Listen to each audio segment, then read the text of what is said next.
Good morning, everybody.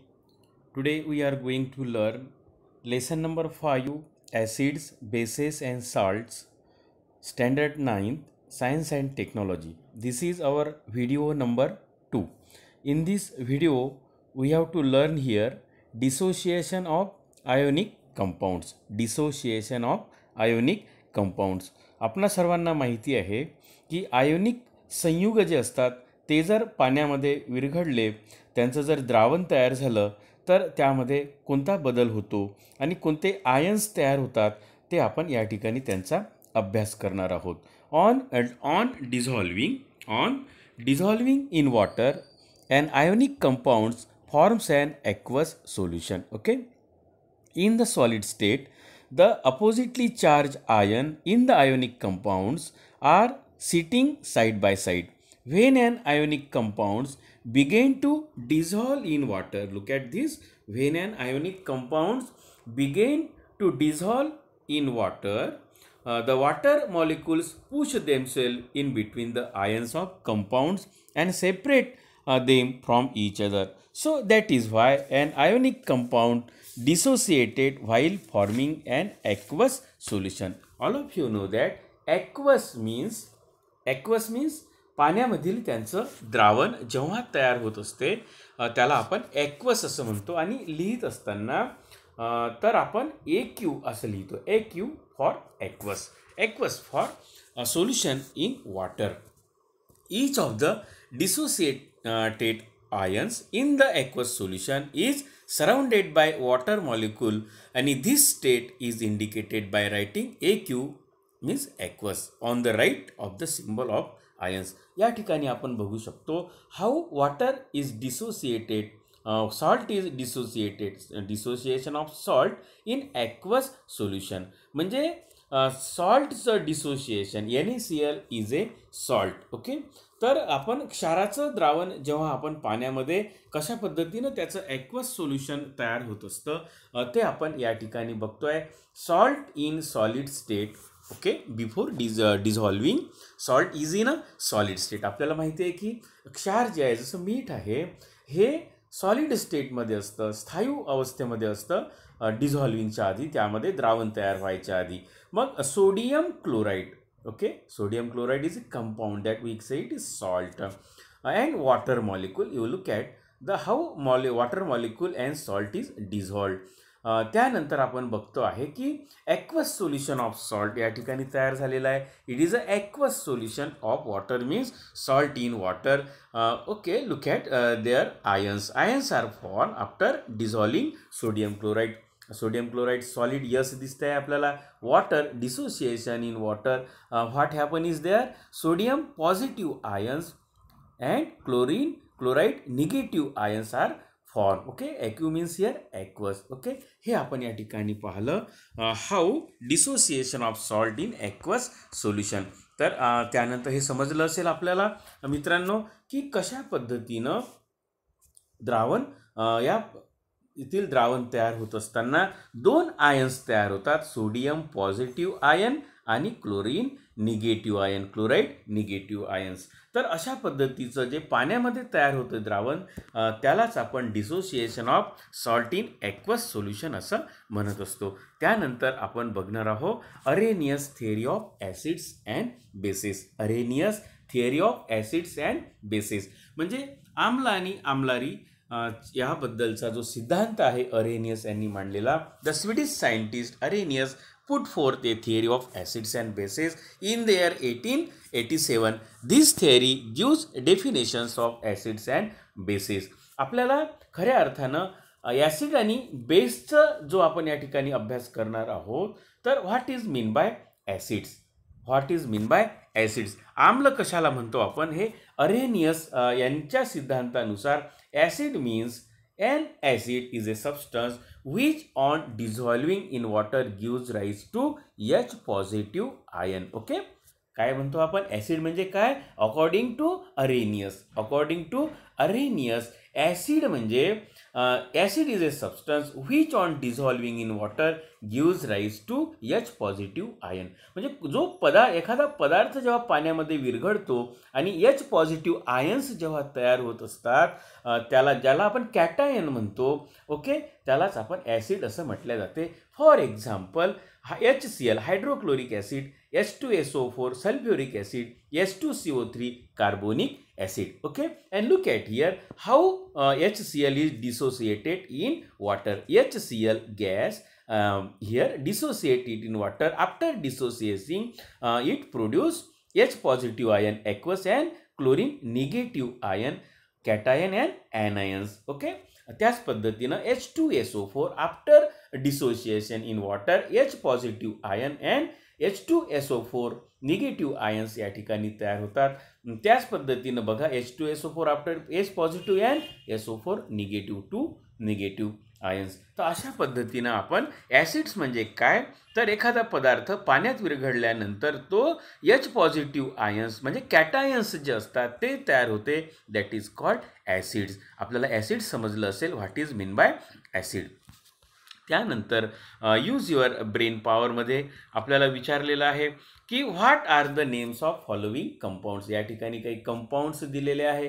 NH4 ammonia, Na2O sodium oxide आहे, calcium oxide आहे. When the above compounds are mix with water they combine with water. Okay, आणि मग कशा पद्धतीनं त्याचे ions तयार होतात बघा. सो अमोनिया आहे, NH3 गॅस आहे, H2O लिक्विड आहे. मग यांचं डिसोसिएशन पाण्यामध्ये झाल्यानंतर विरघळल्यानंतर NH4 पॉझिटिव्ह आयन आणि OH निगेटिव्ह आयन्स या ठिकाणी कॅटायन आणि ॲनायन्स तयार होतात. त्याच पद्धतीनं या ठिकाणी पण H2O यामध्ये मिक्स होणार. मग या ठिकाणी आपण पाहतो सोडियम पॉझिटिव्ह आयन तयार झाल्यानंतर यामध्ये OH निगेटिव्ह आयन या ठिकाणी तयार होणार आहे. त्याच पद्धतीनं या ठिकाणी पण आपल्याला कॅल्शियम ऑक्साईड या ठिकाणी आपण बघू शकतो. Ca पॉझिटिव्ह आयन आहे आणि या ठिकाणी OH निगेटिव्ह आयन या पद्धतीनं आपण तयार करू शकतो. तर हे सुद्धा आपण लक्षात घेणार आहोत मित्रांनो. त्यानंतर what is mean by base. According to Arrhenius theory, what is a base? A base is a substance. A base is a substance which on dissolving in water gives rise to OH negative ion. जेव्हा एखादा पदार्थ पाण्यात विरघळल्यानंतर after dissociation in water is gives rise to anion. OH negative ions means only OH negative anion it gives. It is a base. म्हणजे base म्हणजे काय असते, आम्लारी म्हणजे काय असते, आम्ल आणि आम्लारी ज्याला म्हणतो आपण. आम्लामध्ये आपण पाहिलं होतं H पॉझिटिव्ह आयन कॅटायन्स तयार होतं, तर बेसमध्ये OH निगेटिव्ह आयन्स तयार होतं. याला ॲनायन्स म्हटलं जाते. जो पदार्थ विरघळल्यानंतर पाण्यात ॲनायन तयार होतो, OH निगेटिव्ह आयन्स तयार होते, that is called base. For example sodium hydroxide. Look at the example of sodium hydroxide. NaOH solid स्टेटमध्ये आहे तो, S फॉर सॉलिड.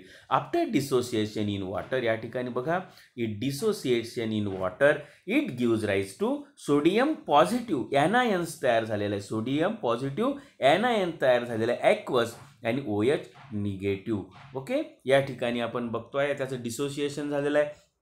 त्याच पद्धतीनं कॅल्शियम हायड्रॉक्साईडमध्ये आपण बघतोय CaOH/2 सॉलिड म्हणजे Ca2 पॉझिटिव्ह आयन्स या ठिकाणी कॅटायन्स आणि OH निगेटिव्ह आयन्स तयार झालेले आहे.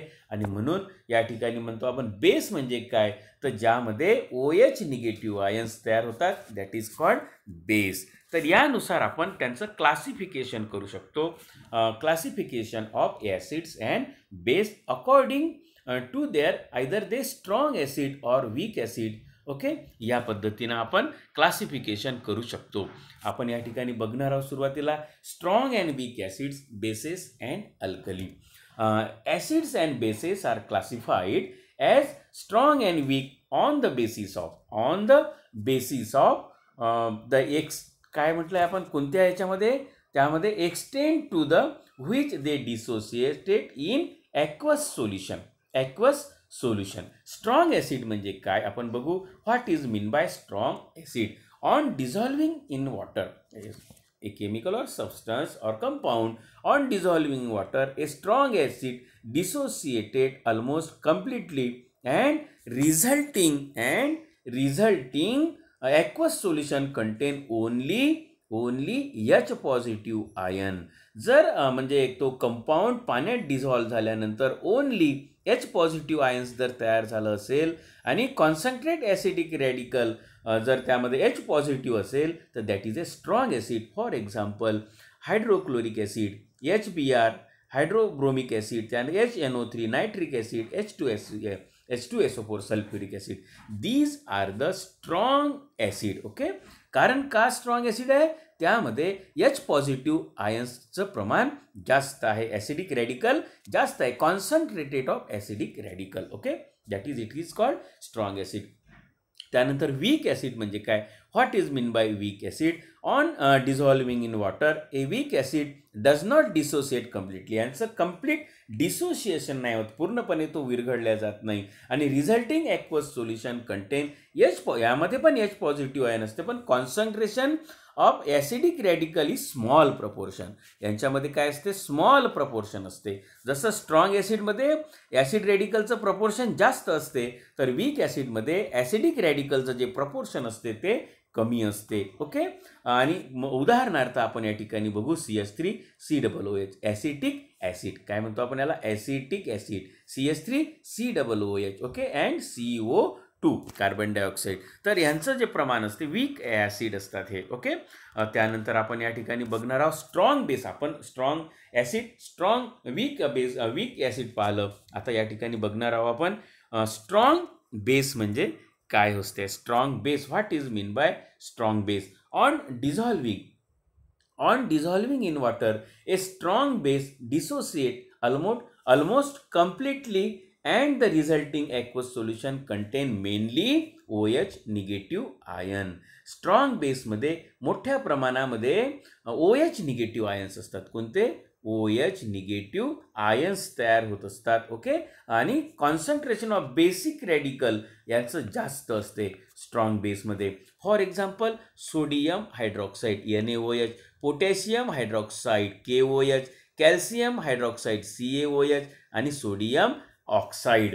तर हे स्ट्रॉंग बेस आहे. These are the strong base. Strong base का आहे? कारण यांच्यामध्ये OH निगेटिव्ह आयनचं जे कॉन्सन्ट्रेशन आहे ते जास्त आहे आणि म्हणून त्याला बेसिक रॅडिकल म्हणतो आपण. OH negative ion is a basic radical. Basic रॅडिकलचं कॉन्सन्ट्रेशन जास्त असल्यामुळे दे आर स्ट्रॉंग बेस आहे. हे पण आपल्याला लक्षात आलं असेल मित्रांनो. Do you understand this? Okay, then we learn here weak base. What is mean by weak base? Okay, what is mean by weak base? Weak base आपण कशाला म्हणतो आहे ते आपण या ठिकाणी अभ्यास करणार आहोत. ओके, वीक बेस म्हणजे काय? On dissolving in water a weak base does not dissociated completely. Weak base काय असते की त्यांचं कम्प्लीट डिसोसिएशन होत नाही, पूर्णपणे ते विरघळल्या जात नाही आणि the resulting aqueous solution contain small proportion of OH negative ion. Weak बेसमध्ये जसं स्ट्रॉंग बेसमध्ये आपण बघतो आहे की स्ट्रॉंग